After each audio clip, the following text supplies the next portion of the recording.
Saudara, Dewan Perwakilan Rakyat resmi membentuk Panitia Khusus Hak Angket Penyelenggaraan Ibadah Haji 2024. Pembentukan pansus sebagai respon atas kabar karut-marutnya penyelenggaraan ibadah haji tahun ini.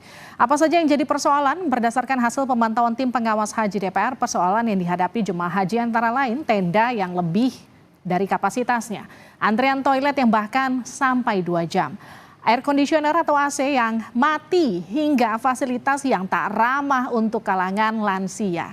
DPR juga menyoroti keputusan pengalihan kuota haji sebanyak 10.000 orang dari reguler ke ONH Plus atau Haji Plus. Apakah pembentukan pansus haji bisa jadi pintu untuk memperbaiki penyelenggaraan ibadah haji di masa yang akan datang? Kita akan bahas usai tayangan yang satu ini. Pansus Angket Pengawasan DPR sepakat membentuk panitia khusus atau pansus angket pengawasan haji atas dugaan penyelewengan tambahan kuota haji reguler. Pembentukan dilakukan atas indikasi penyalahgunaan tambahan kuota haji dan permasalahan layanan haji seperti tenda over kapasitas.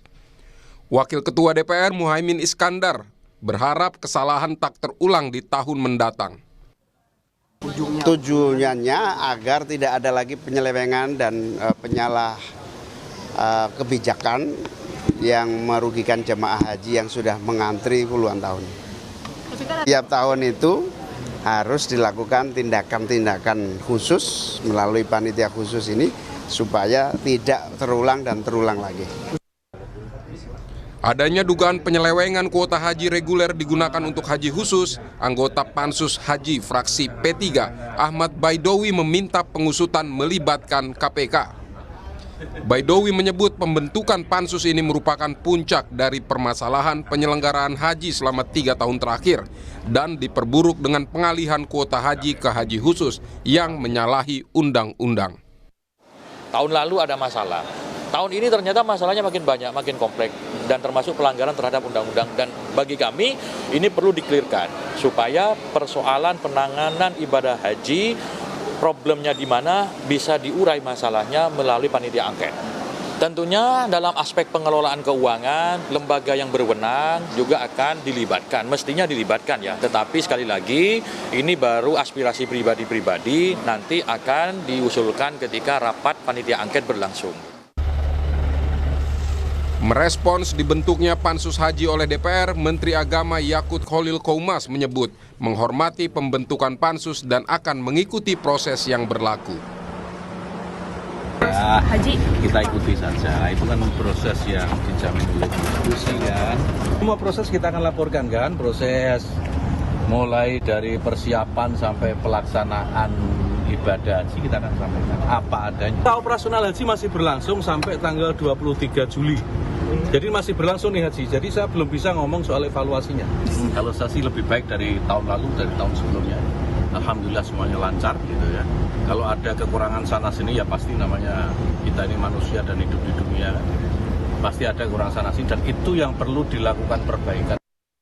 Pembentukan pansus haji didasari sejumlah temuan masalah oleh tim pengawas haji. Di antaranya adalah masalah transportasi haji yang tidak sesuai jadwal, masalah penyimpanan makanan sehingga makanan para jemaah basi dan tidak layak konsumsi, tenda jemaah haji di Arafah yang over kapasitas, dan juga fasilitas berupa toilet yang terbatas. Permasalahan lainnya adalah temuan jemaah non-visa haji yang menyalahgunakan visa ziarah dan umroh. Dan yang paling utama adalah soal pengalihan kuota haji plus yang tidak sesuai undang-undang, di mana seharusnya kuota haji plus tidak boleh lebih dari 8%. Mengutip data dari keputusan Menteri Agama nomor 1005 tahun 2023, kuota haji Indonesia di tahun 2024 sebanyak 221.000 orang, yang terbagi dari haji reguler sejumlah 203.320 orang dan haji khusus sebanyak 17.680 orang. Diharapkan dengan langkah pembentukan pansus haji bisa memperbaiki penyelenggaraan ibadah haji di Indonesia ke depan. Tim Liputan Kompas TV. Saudara, apakah pembentukan pansus haji mampu mengurai permasalahan haji yang kerap terjadi tiap tahun? Kita akan bahas bersama Seli Andriani Gantina, anggota Komisi 8 DPR RI fraksi PDIP. Bu Seli, selamat malam. Selamat malam Mbak Livi, selamat malam Pak.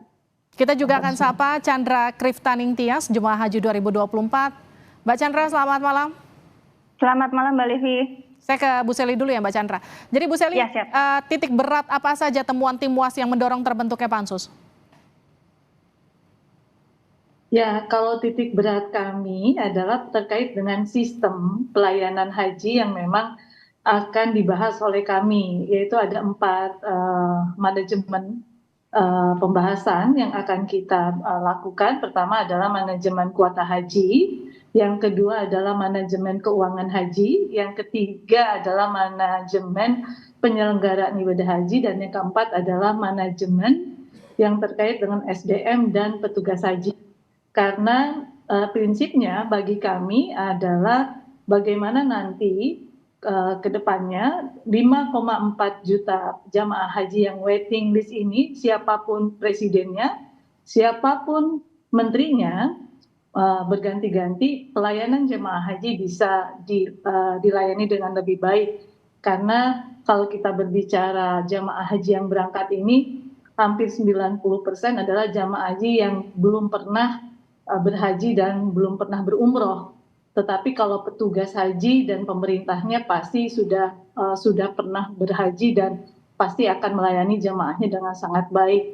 Tentu saja pelayanan yang istitoahnya yang terbaik yang akan kita berikan kepada para jemaah. Baik, saya ke Mbak Chandra. Mbak Chandra, ini perjalanan haji yang pertama untuk Mbak Chandra, betul? Iya, betul. Apa yang dirasakan selama perjalanan haji di sana? Ada kendalakah? Kendala secara keseluruhan memang alhamdulillah nggak ada ya, tapi begitu sampai di puncak hajinya itu sedikit-sedikit dirasain apa tadi yang disebutkan temuan dari Panwas. Ada yang saya rasakan secara langsung gitu ya, kayak pas tadi disebutkan soal toilet yang antri di Arafah, itu memang betul adanya. Saya nggak, karena memang tidak ada gambaran sebelumnya ya dari Arafahnya seperti apa, terus toiletnya bagaimana, tapi pas dijalanin ternyata membludaknya orang di satu tenda itu tuh ya memang membuat antrian yang luar biasa, sementara kita kan dituntut untuk tetap suci untuk beribadah kan, sementara ya toiletnya antriannya cukup panjang dengan beberapa bilik toilet yang beberapa 2 atau 3 biliknya juga airnya tuh tersendat gitu. Jadinya kalau kami antar jemaah sendiri sih merasa yang kita jadi suci apa enggak nih gitu, karena jadi khawatir masalah kesuciannya kan, sebentar kita harus sholat gitu. Tapi ya memang di Arafah untungnya hanya itu. Tapi begitu bergeser ke Mina, temuan tenda-tenda itu ada benernya banget Mbak, saya ngerasain sendiri karena ya kami kan berangkat ke Mina untuk lempar jumroh gitu kan. Kebetulan saya posisinya ada di agak belakang gitu, tapi pas dapat info dari teman-teman yang sudah sampai lebih dahulu, teman kita tenda kita ditempatin sama travel lain gitu. Cuma saya sempat mikir, masa sih, kan kita sudah terkoordinasi dengan baik, masa iya ditempatin sama travel lain gitu. Ternyata pas nyampe, ya benar aja, kami satu rombongan itu udah tergeletak di pinggiran tenda, sementara tenda-tenda yang sudah ada namanya kami tuh ditempatin sama jemaah lain gitu.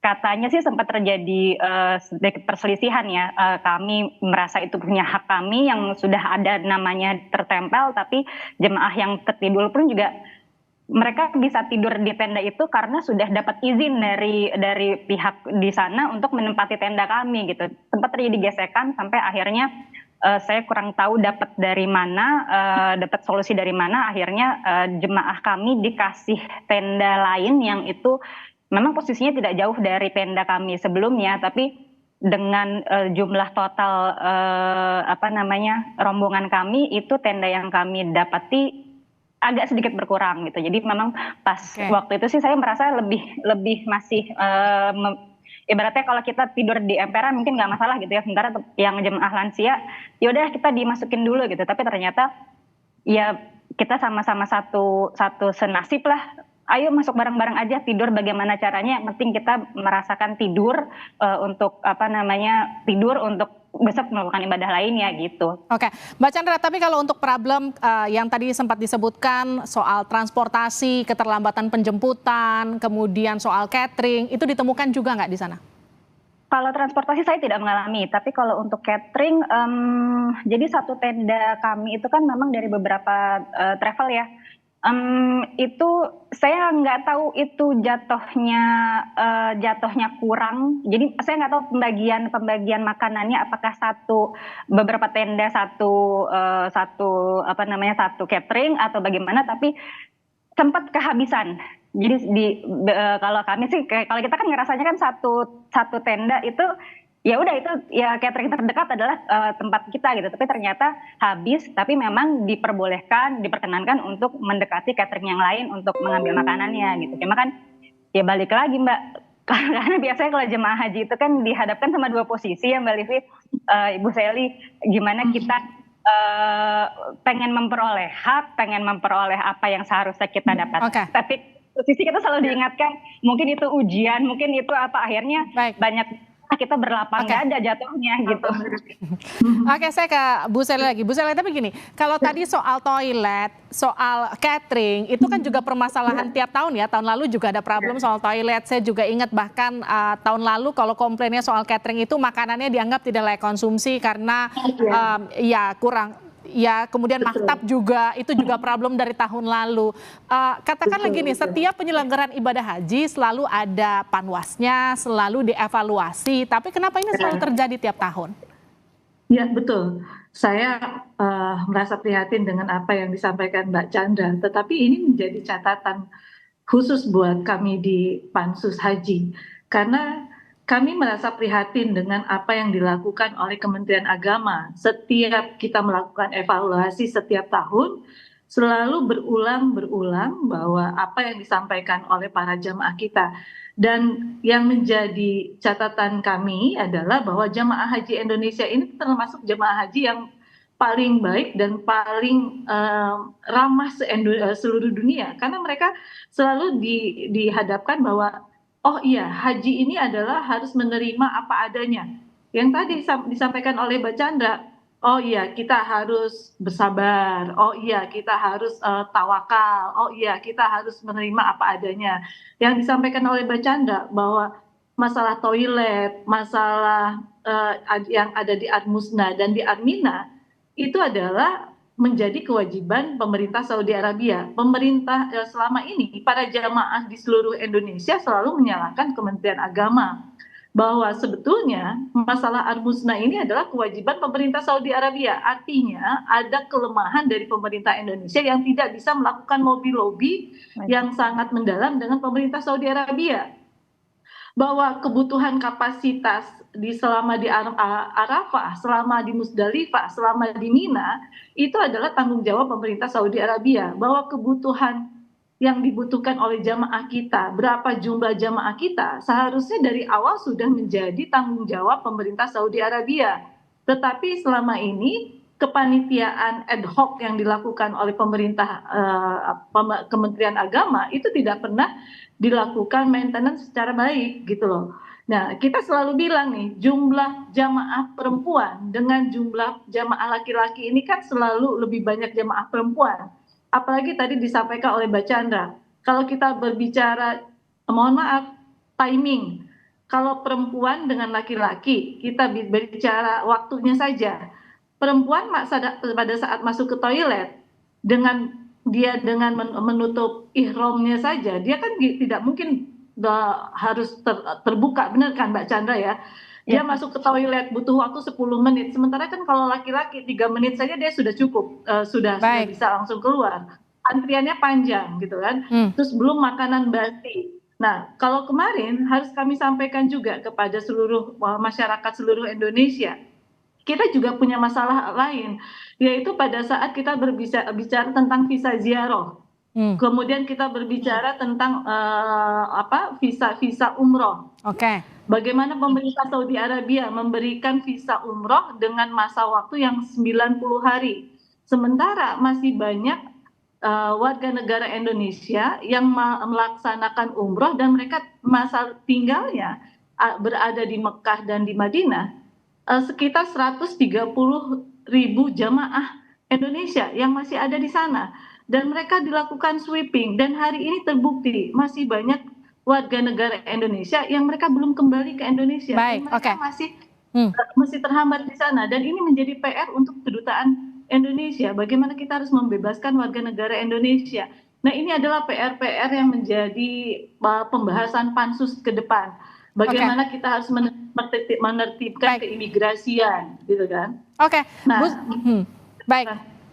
Bu Sally, mohon maaf waktu kita terbatas, tapi intinya gini, kami titipkan ini kepada Pansus Haji supaya kemudian permasalahan yang terjadi setiap tahun ketika kita membahas soal musim haji, permasalahan haji ini tidak kembali terjadi. Karena sebelum-sebelumnya tidak pernah ada Pansus, sekarang sudah ada Pansus. Jadi harapannya Pansus ini bisa menyelesaikan semua persoalan setiap tahun yang terjadi selama ini yang nggak pernah selesai begitu ya Bu Sally ya. Jadi harapan kita ini bisa terselidiki dan juga terselesaikan dengan sangat baik, terutama soal pengalihan kuota haji yang seharusnya maksimalnya 8% dari haji reguler, ini lebih dari 8% begitu.